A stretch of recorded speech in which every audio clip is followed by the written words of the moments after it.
Welcome to the Money Watch Show. It is Thursday, July 27th. The heat of the summer is going up all over the place. It's been just brutal. So as you are sitting in your hopeful air-conditioned room, you are listening to this podcast, or maybe you're out early on an early morning walk, and you are thinking, hey, I have a question about something going on in my life. If that's you, all you need to do is go to JillOnMoney.com and click the Contact Us button.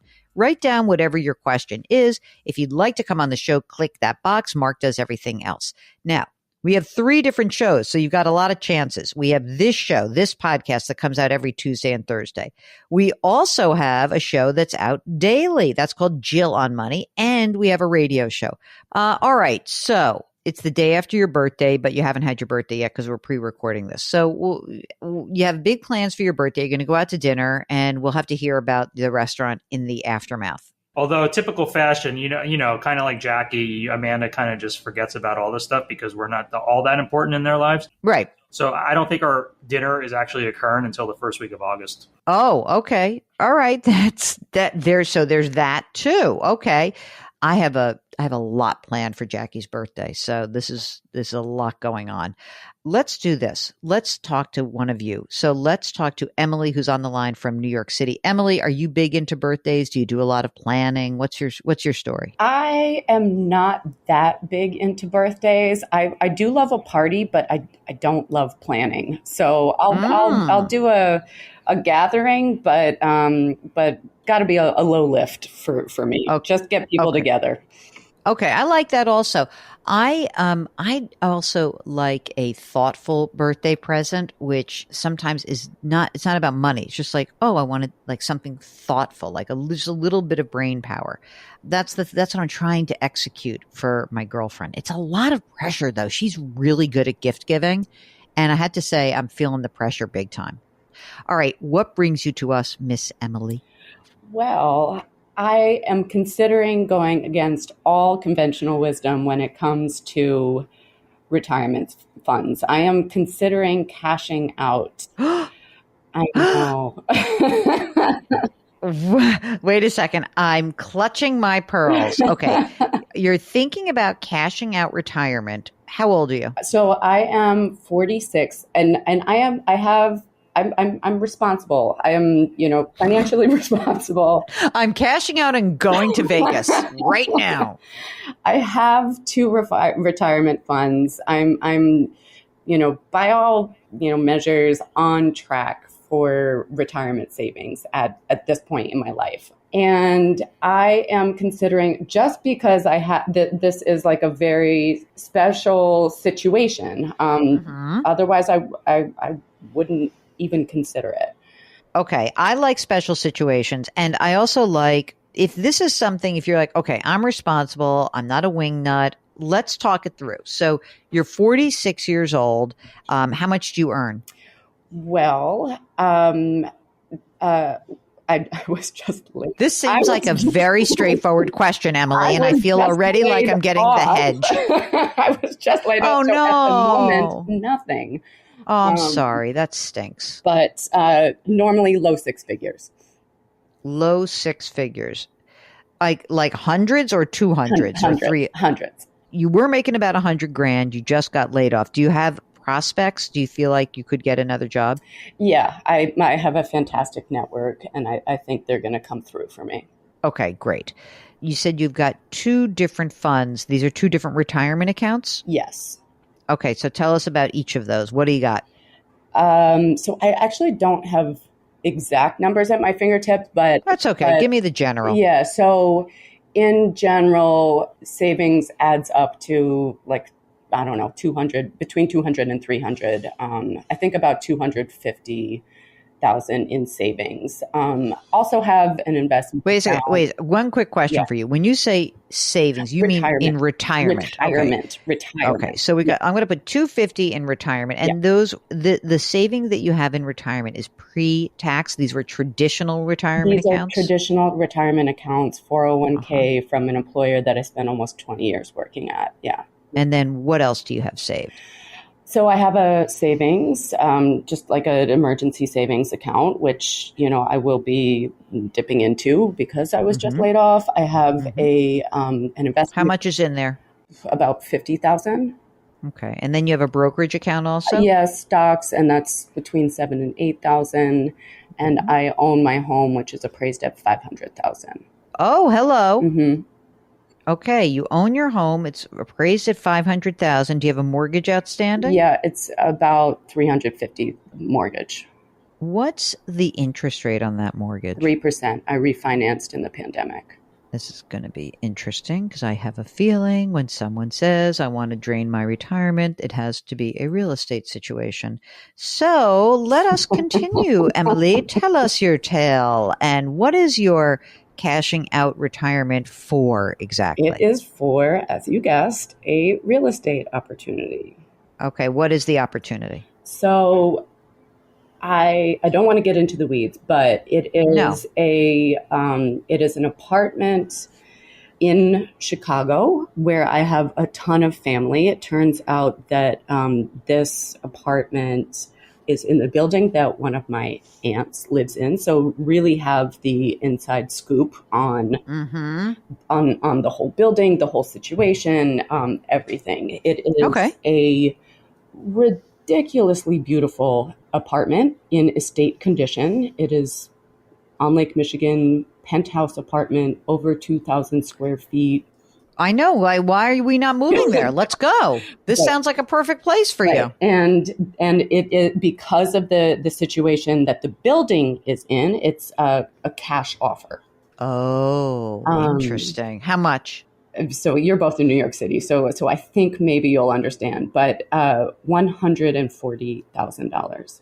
You said this is, wait a second, it's $140,000 for a 2,000 square foot apartment Penthouse that has a great view in a good building. Yeah. I got to move there. What's the catch? The catch is you don't want to live in Chicago. The catch is that I don't really want to live in Chicago. The catch is also that because I'm not employed, I need some help making this happen. And my parents have offered to help. My parents are also very financially responsible, but there are some family dynamics at play. Oh, jeez. Here we go. I love it. Let's go. Let's bring it on. Tell me more. My parents' MO has really been control your children with your money. Oh God. How have they done with that? Have they been successful in that endeavor? No, it's really damaged the family dynamic for really our whole lives. Like as my siblings and I, our whole lives, we're all in our 40s now. So yeah, that hasn't worked out so well. But they are getting older. They're approaching 80, and the one thing that they want, that will make them feel good is helping each of my siblings and I be housed, like safe and secure housing. That is the only. Okay, that seems like the nice thing. Yeah. That's the nice aspect of it, right? Yeah, that's the nice aspect of it. But the not nice aspect of it is we will help you if. And so there are, people say strings. These are cables. These are like, cables that hold up suspension bridges. I love that. And I love you. That is amazing. So you don't want to do it with them, right? I don't want to do it with them. Or I just want to rebalance the power dynamics with them. They do not get to make decisions in my life, and certainly not something as major as this. Like, I need to be the one calling the shots. I skipped ahead in the email and I noticed the line that you will likely receive a substantial inheritance down the line. Any idea what that number is? I have no idea, honestly. And this is, something my siblings and I have speculated about. We have no idea. No idea. But I am confident that when I approach retirement age, that I will be okay. Aside from this investment, I'm very confident that this apartment that I'm buying will appreciate beyond what was sitting in my account now. But no, Mark, I have no idea what that number is. let me pull back and ask another couple questions. You are single right now? Yes. Okay.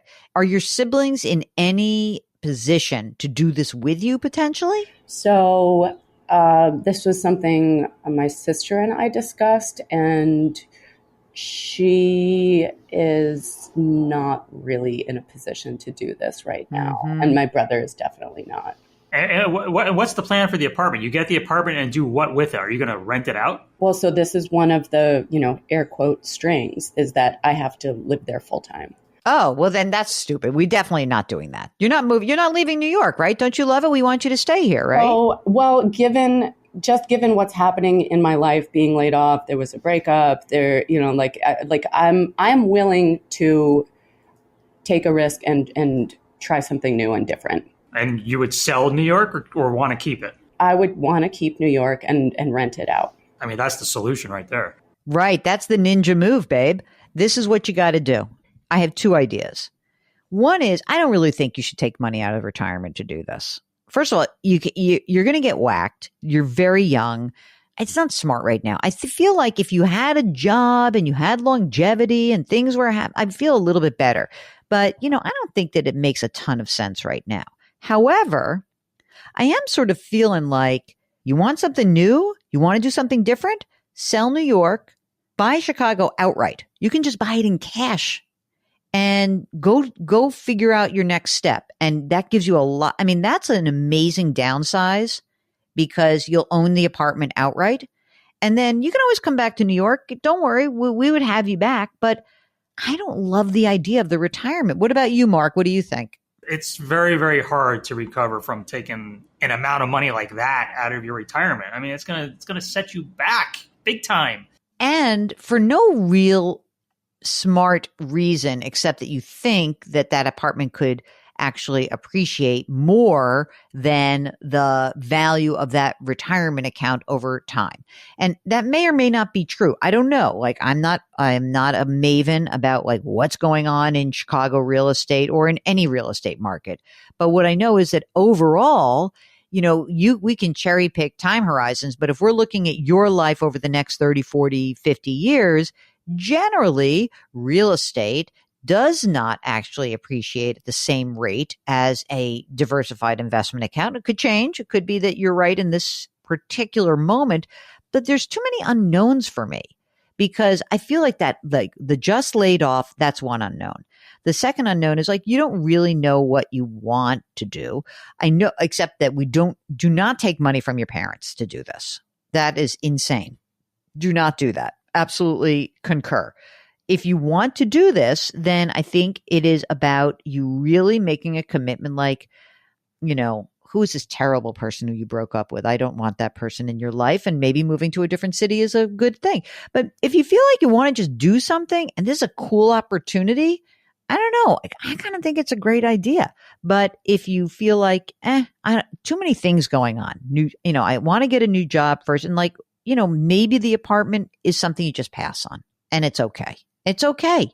If you're going to essentially make a decision like this, it has to be a smart financial decision also. So I'm all about the smart financial decision of like, hey, I'm in complete chaos right now. I'm going to downsize and basically own my apartment outright, no longer have a mortgage, and then start over in Chicago. I'm cool with that. But I think you got to be careful here. I already feel like she don't like that response, Mark. No, I know. I think she's gonna. It's almost like one of those calls where like I think she might do it regardless. She's like, already put the money down, Jill. Good try. No, I mean we're set to close September 1st, but there are more special situations. I cannot. I like even if I wanted to, I cannot sell my my New York City apartment. Like just the building situation, no one is able to sell or buy their units right now. We're just it sounds like a great building. Yeah, Jesus, we're going through some stuff.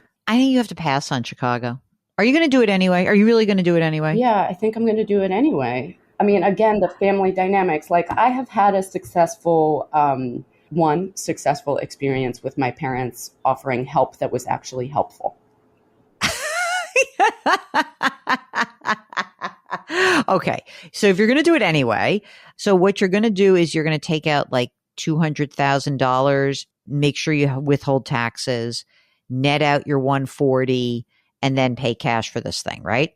I mean, what I'll probably do is, try to buy 51%, with like put 51% of my money in so that my parents are minority. Wait, I thought we weren't going to, wait a second. I thought we were going to do it with your parents. Why are we doing it with your parents? You want in them out? Then get them out. Why? Because if you're a joint venture, I don't care if they're 49% or 30% or 2%, you got to deal with them then. There's definitely more at play here.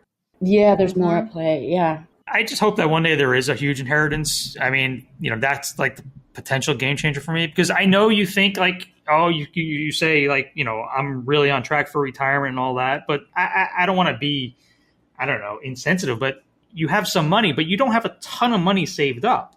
And you rate in this account is just, it's not going to do yourself any favors down the line. She's going to do it. So all you need to do is, so whatever you decide to do, get a lawyer, paper it up, make sure that you have like every I dotted and T crossed. Make sure you withhold money for taxes. Do not leave yourself with zero savings because you don't have a job. And be careful and make sure that you know that you got a tax to pay on the income that is generated. And don't forget, you are under the age of 59 and a half. So it's income plus you have to pay the penalty. I'm exhausted. I'm worried. I'm worried and exhausted. I'm going up and I'm going to go. I'm just, listeners, I'm about 8 minutes by subway from Emily, and I'm going to go up there and kidnap her, and we're going to have a liquid lunch to hear all about it. As you often say, we advise, you decide. You decide. That's the old, that's our friend Dennis Morton from Peloton. All right, Emily, I'm taking a deep breath. You be careful. Get yourself a lawyer and a good shrink, because it sounds like you need that too. All right. I think that's it. I think we're good. Are you okay with us, Emily? I am. I appreciate the advice, and you've got me thinking. Okay. I don't know. We may get her thinking, Mark, but we haven't changed her mind. All right. If you've got a toxic family relationship, we'd love to hear from you. Go to JillOnMoney.com and click the Contact Us button. And parents, stop trying to control your kids with the money. Also, I would be so psyched if these parents were like, hey, here's what you got, kids. Each of you is going to get $2 million. If you want the money now in advance to do whatever you want to do or like finance a transaction, we'll just make sure we'll do that. That's the way to do it. Let your kids actually flourish. Emily's a good kid. I hope her parents are listening. Anyway, go to JillOnMoney.com, click the Contact Us button. Let us know what's going on. Mark will get you on the air. Sign up for the free weekly newsletter. Do buy my book, The Great Money Reset. Subscribe to Jill on Money Live, $35, access to quarterly live webinars, and lots of cool bonus content. And don't forget, when you're on the website, give me $5, $10, $15, anything. Cycle for the Cause. 275 miles raising money for AIDS and HIV awareness and solutions. We like solutions. Oh, by the way, Mark, Jackie and I watched that Rock Hudson documentary. I think it's Netflix or Amazon. It was so good. HBO. Thank you. Or as it's called now, Max. Okay. We watched that Max documentary about Rock Hudson. I thought it was really good. Really well done. Speaking of documentaries, you have to watch on Netflix Wham. Lamb? What's that? Wham, the band. Wham, remember? George Michael. Oh, really? Excellent. Okay. All right. Lamb, what is that? I don't know. I thought it was a cooking show. You have to watch Jury Duty. You know about it? I've seen it advertised, yes. So good. By far the best thing of the summer. By far. All right, we're gonna get rocking and rolling. Mark Talercio, the Lamb fan, the Wham fan, is the co-host, executive producer, and he runs the website too. We are distributed by Paramount Global. We drop our episodes every Tuesday and Thursday. Try to lift someone up, change your work, change your wealth, change your life. Thank you for listening. We'll talk to you next week.